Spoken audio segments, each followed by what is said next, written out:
All right, project cars. So the Foxcast just did an episode on project cars not too long ago, and I figured I'd give a little bit of my own take on this. Funny thing is, I actually didn't watch all of Caleb's video. I just saw the title, and I think I was just reading some of the captions that were, scrolling across the bottom of the screen, and thought that, you know what, I'm just going to record a video about my thoughts on buying Project Foxbodies, and between both of our opinions and thoughts, you guys can put together your own conclusion on whether or not you think Project Foxbody is for you.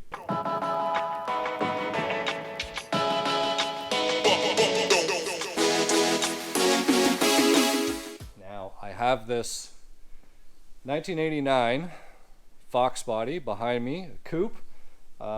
Nice white paint, blue pearl in it, sitting on some rollers here underneath this 4-post, buried in the shop because it's a project. And picked this car up maybe 2 weeks ago. I originally saw the car last year. You would have seen an episode if you've been following along in season 2 about a road trip that we do, me and my friend Notorious. Actually, my cousin Jeff was along for the ride as well, and we met a guy who put us on to the shell that had never been assembled that Notorious ended up buying, and that guy owned this 89 coupe that's sitting behind me. Fast forward to this year, he messaged me out of the blue and said, "Are you interested in my coupe? It's got no motor." And actually, he had the front end on dollies because there's not even a K member in it. And we went back and forth on price, and I picked the car up. So, is a project for me? Absolutely. I love projects. Projects are my thing. Otherwise, I wouldn't be called the infamous project, right? So, are projects for everyone? Absolutely not. And reason being, number one, I've had this car underneath this 4-post for a week, right? The guy that I bought it off of had it in his garage for probably a year and a half with not very much progress. So if you're going to have a project and it's just going to sit here and then end up slowly getting buried in parts and to the point that you can't even get to it, that's not probably a very wise investment. I get it. Projects can be cheap. You buy them with all the good intentions in the world. I have another project sitting right here that this one's not even moving quick enough for me. This car is supposed to be ready for Foxtoberfest 2020. I have an excuse. My excuse is the fact that the show got canceled and the borders are closed, so I wouldn't be able to get it down to Foxtoberfest. But with that said, I got 2 months left to get the car together if I were going, or if the show was still going on.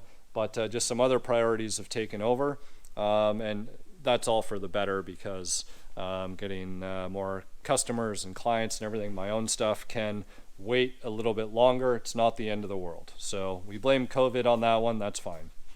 Projects, you don't want them to carry on and on and on. If you don't have intentions of moving your project along, you're probably taking up space. You're probably spending a lot of money on parts that you don't necessarily need to be buying right away. By the time you go to assemble the car, the value of those parts is probably a lot less than what you paid, even if they're brand new in the box, and the tags on them. It's just the reality. Some people have projects that are going on for years, and by the time you get around to installing them, the part might even be obsolete. There's something better. Maybe you got a different set of wheels. Maybe now you've got flat spots in your tires. There's so many reasons that you want to move a project along more quickly and to make sure that you get that project done and you don't just end up with an oversized paperweight in your garage or in storage. Especially if in storage, guys, you're paying monthly payments to store something. That's not good either. Those are all things that are going towards the final cost and investment in the car. Now, this one specifically, some assembly is required. The most assembled part of the car is probably the door panel still being on here. But I have buckets and bins and boxes of parts that came with this car. He had all the interior out because he had dynamated all the floor, which is great. But, you know, the overwhelmingness that people get into when they pull everything apart and the wiring's laying out and the dash frames and everything else, that can take some time. And, you know, when you get involved into wiring and big projects like that, it's something that you don't want to just do it very slowly. You want to be able to kind of remember the way things came out and where things go and what you're doing, where you left off. And, you know, if you're doing some 1 week and a couple months go by, motivation levels can diminish. You know, some priorities can take over. So that's one thing that you want to be very mindful of with a project. And you don't want your car just to become a bunch of storage like you see here. The wiring's out of the car. There's no engine in there. Bodywork in the engine bay isn't completed. What else? The exhaust is off. You know, there's just so much here, and you got to ask yourself your confidence level, your budget level, and everything else when it comes to that project. Similar to the lemon behind me here. So, you know, this project, it was a running and driving car, and I could have just turned the key and kept driving it, but, you know, the corrosion in spots, the car just would have got worse. It needed to get torn down, and, you know, the seller knew that. So you want to be really mindful of the vehicle that you're buying for your project, because you don't want it to be too far gone that it's impossible or just going to sink you financially in terms of getting the body work and everything else that you need to get done. Finally, with projects, you know, if you're wanting to do a crazy big build and huge motor and everything else, you know, the little red coupe here with the turbo motor, that was someone's project that was built, and, you know, it got sold off and passed, and you know, they had a little bit of problems with that cylinder head with the spark plug threads, as you would see in the other video. But, you know, I bought the car for way less than it would ever cost for you to build it. So are you guys prepared to invest a whole bunch of time and money in a vehicle just to potentially sell it at a loss? So that's something else that you got to think about. That is my take. I am gonna go watch Caleb's video, and I'm gonna see what he has to say. The project car 4 to 8 came to us as basically a shell, and we're rebuilding it from the ground up. This is going to take you a long time to do. A year or better minimum, and that's if you've got all the parts here. You can already see he's touching on the point of how long it's going to take you to do a project, good representation of the project cars that are out there, which is a really good point. A lot of the Foxbodies that are out there these days for a reasonable price are just going to be a project car at the end of the day. You know, cars like this, you're still going to pay, you know, I don't know, $1,000, $1,500, depending on, you know, how it runs. But, you know, you're going to have to be prepared for this car to be gutted and basically everything replaced. A lot of rewiring done, nuts, bolts, little washers. I mean, everything, you know, yanking fuel lines out of one car and headlight harnesses out of another, because the 4-cylinder and the V8 headlight harnesses are different based on the alternator. So many little things. And, you know, just like the, you know, the brakes, everything brand new, all the bearings, everything brand new, all the suspension brand new. Had to put quad shocks on it. So again, y'all, be prepared. All right, so I just finished Caleb's video from the Foxcast, and it pretty much echoed everything that I had in my mind and that I shared with my video, with real emphasis on awareness and really thinking about what it's going to take to put your project car back together. You know, I was laughing while I was watching the part that's like, oh, I just need, you know, a console and some seats and a few little things and I'll be good to go with this car. Well, it always snowballs, and that kind of goes back to the point that I had mentioned before about, you know, the fact that you think you're going to be all good, and then once you get involved, then, you know, the wheels start spinning and you want to do more, and then you just find yourself changing everything. I'm not trying to take away from anyone's passion. You know, I think us as enthusiasts, we're always there. We love a project. We love getting our hands dirty. You know, labor can be free because it's a labor of love.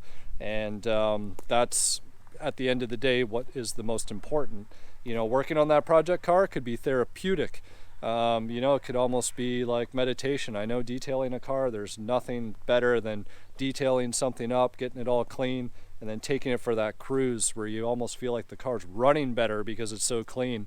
So if you're taking on a project, you're passionate about it, you're driven, you know that you're that type of persistent person that's going to take something from A to B and you finish projects, 100% go after it, guys. If it is something that's going to be long-term and you know it's going to be long-term, you just need to be smart about it and you need to be aware, as Caleb mentioned in his video. We went through a couple of the cars that I have here behind me, as Caleb did in his video, and I think they're all really important points. If you haven't watched his video, I'll link to it here now so you guys can see his opinion, and you know, you can see if a project car is something that you want to take on, or maybe you're halfway into a project, and that's something else that you should consider as well, is when do you want to get out of a project that you've taken on without losing your shirt. You know, you got to consider sometimes priorities change, life changes, and you know, you've are invested and spent a bunch of money in a project. And you know, could you imagine right now if I wanted to get rid of lemon dropped? You know, what would I get for this car with essentially no drivetrain, stripped apart? Actually, all the suspension is out of it. I have wood in the place of the coil springs in the front because I'm getting the car ready to sandblast and clean underneath. I wouldn't get much out of this car. In fact, I'd probably be better just parting it, which is really unfortunate because, you know, I wouldn't get near what I paid in this state, at least. So that is one thing to keep in mind, guys, that if you do need to get out of your project, think about it. What's your strategy? Are you going to sell everything as a whole? Are you going to part it out, which will probably get you more money, although you need to deal with everyone that's haggling on Craigslist or Marketplace or any platform that you got everything listed for sale. That's my take on project cars, guys. It doesn't just apply to Foxbodies, it applies to any vehicle that you're thinking about buying to take on a project. You know, it could be a Honda Civic, it could be an old Jeep or an F-150, maybe you want to do a big lift kit or a mud truck or any of those things. You need to be conscious of what you're buying, who you're buying it from, if there was work done, who did the work, how confident are you in the work, because 8 times out of 10, I find myself redoing whatever it is that somebody else has done. So I've done there, I've been there. And you know, in the past, sometimes you don't always have the budget that allows, so you buy something that you think is, you know, perfect in your mind, and then it ends up not being. So that's sort of where I got to where I am now, is because I bought cars in the past that, you know, I thought I would really like. My first silver coupe is probably where all of this would have began. I thought that it was perfect. I'd, you know, leave it alone and I wouldn't have to touch it. Well, within 6 months, I had that thing stripped down, getting repainted. You know, I had a bunch of other modifications getting done to the suspension and changing wheels and all these other things. I personally knew I just can't leave stuff alone. So now I buy smart, and buying smart is buying a base and making sure that the base is right. And then from there, seeing what it is that I want to modify, how I want to modify it, and when I want to modify it. So one tip that I'll give right now, and maybe I'll do another video, is about buying parts and about modifying your Foxbody and how to buy smart. Because when you buy on demand, you're going to overpay. It's all about waiting for something used or something like new or something that wasn't used but brand new in the box that someone else bought. Waiting for the deal, Labor Day deals, any of those things. Just don't buy in demand, guys. You buy in demand, you're going to overpay. You're going to blow your budget out of the water. So we'll talk about spending and how to buy and budgeting for your project in another video. For now, that's my thoughts and opinions on Project Foxbodies.